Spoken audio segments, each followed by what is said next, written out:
মুহূর্তে রয়েছি বিলন বিশ্বাসের বাড়িতে। এটা হচ্ছে রাজনগর গ্রাম, সাতক্ষীরা সদর।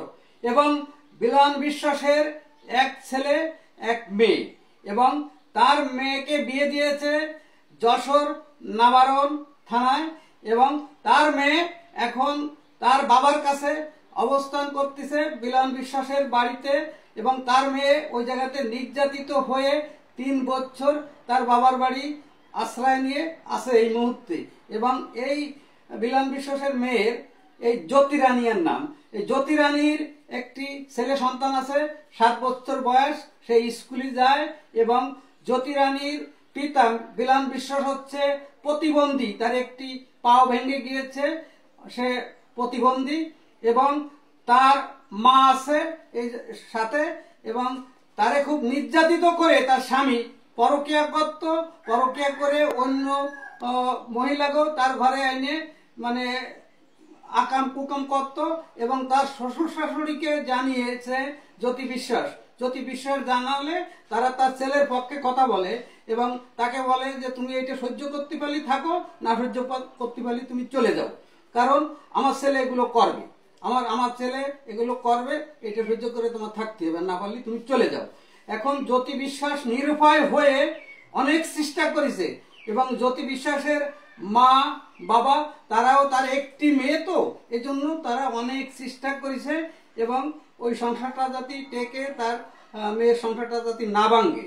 এবং হিন্দু ধর্মে বিয়ে হলো একবার মূলত, মানে তাদের যে সনাতনী ধর্মের যে পুরাতন যে রয়েছে বিধান রয়েছে, সেই বিধানে বিয়ে হলো একবার। এখন জ্যোতি বিশ্বাস নির্ভয় হয়ে তার বাবার কাছে আশ্রয় নিয়ে 3 বছরের মতো আছে। সে তার স্বামীর নামে আইনত ব্যবস্থা নিয়েছে। এখন তার স্বামী, তার একটি ছেলে আছে, এখন সে আইনতভাবে সেই ছেলের খরচও পাচ্ছে না এবং সে বাবার বাড়ি রয়ে গিয়েছে এই মুহূর্তে।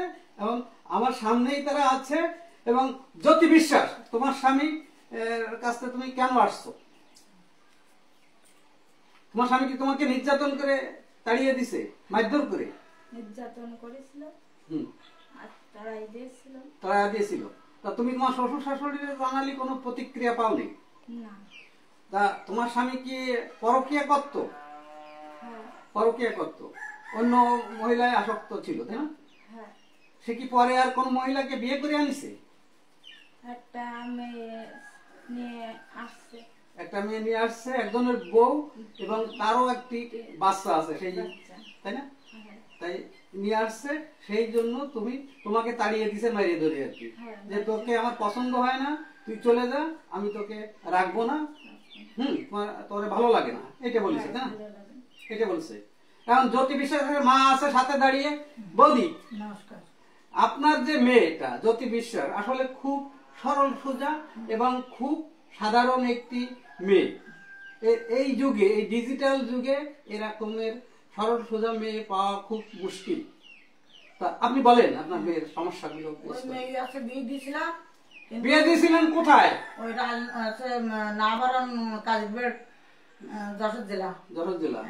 ওই মেয়ে না, আমরা খুব মানে জিনিসপত্র দিয়েছি। কি কি দিয়েছেন জিনিসপত্র? ও তো সব দিয়েছি, সোনা দানা সব দিয়েছি। সোনা দানা কোনো পানি সার দিয়েছে? হ্যাঁ, পানি সার দিয়েছি, আরো টাকা পয়সা দিয়েছি, দিয়ে মানে বলেছি। আপনার জামাই কি বিজনেস করে? আমার জামাই আছে মাছের ব্যবসা করে। মাছের ব্যবসা করে।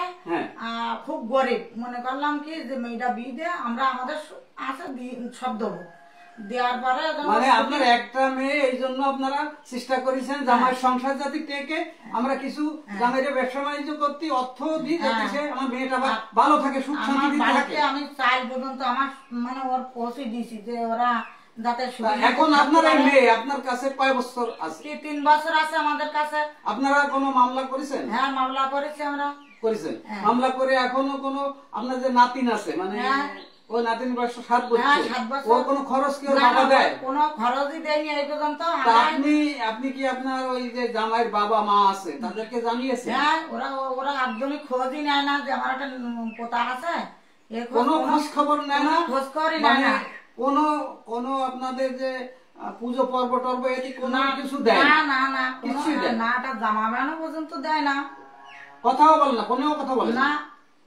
এখন আপনার জামাইয়ের নাম কি? সরজিৎ বিশ্বাস।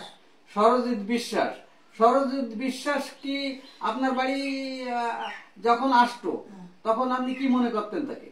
আসেন আমাদের বাড়ি আসেই না, তার মোটে ওই ভবিত ইবান আসতো, মোটে বার আসেই না, বলে কমে আসতো। বলে ওদের বাড়ি যাবো কেন, আমি আর বুনিরা আসতে দেয় না, কোনো দরকার হলে আসতো। হ্যাঁ ও আসে না, ও ভবিত ইবান আইছে।